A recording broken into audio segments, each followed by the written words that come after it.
يا دكتور، كيف؟ مساء الخير، الله يكرمك يا اخي. انا والله ما في زول يتصل علي، وحتى لو اتصل علي يعني انا في كلام كده المفروض اقول لكم من ذاك، لكن قلت اصبر شويه. ولكن يبدو انه الامر استفحل ومشى خطوات بعيده.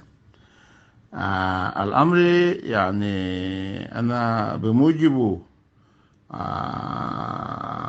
اثرت على نفسي وقررت حقيقه ان انا اوقف اي نشاط تجاه القضيه دي كسلطان.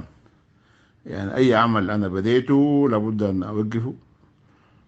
أنا بذلت جهد كبير جدا ويعني أرهقت نفسي أكثر من اللزوم. ولكن الجهد ده كله ما مقدر حقيقة من أخواني، من أسرتي، من داخل البيت حقيقة.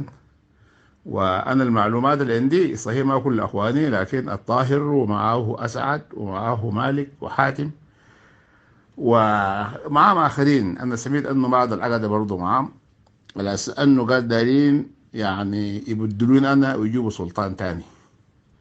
والكلام ده هو ما هزار، كلام جد.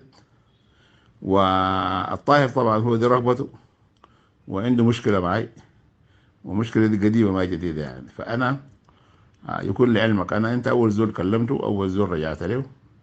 أنا يعني من الصباح الليلة بعد المعلومات اللي اتواترت علي كثيرة دي، وهم بكرة عندهم اجتماع، بدل ما يقولوا احنا فصلنا السلطان أنا أجمد نشاطي لحد ما أشوف نشاط فتاني. أي شيء يتعلق بشأن المساليت وشأن السلطنة وشأن الأهل. يعني واحد للأسف الشديد في ظرف زي ده ما كان يعني يتجرأ في أن يخطو خطوة دي. لكن حصل استقطاب حقيقة لبعض الناس. صحيح الإدارات أنا ما أعرف معظمهم موقفهم كويس، لكن ده موقف الأسرة. فإذا كان هم بيروا أنه أنا جهدي ده ما مفيد، وبالتالي أنا ما أرحم نفسي ساكت. فانا يعني حتى لو اتصلوا علي السفراء بقول لهم يا اخي الشاني ده ما شاني، ما بعد يكون شاني. فبالتالي يعني انا يكون لعلمك يعني انا هتصل باخرين برضو من القيادات اوريهم انت او زول انا اتصلت عليك. شكرا لك دكتور، كتر خيرك.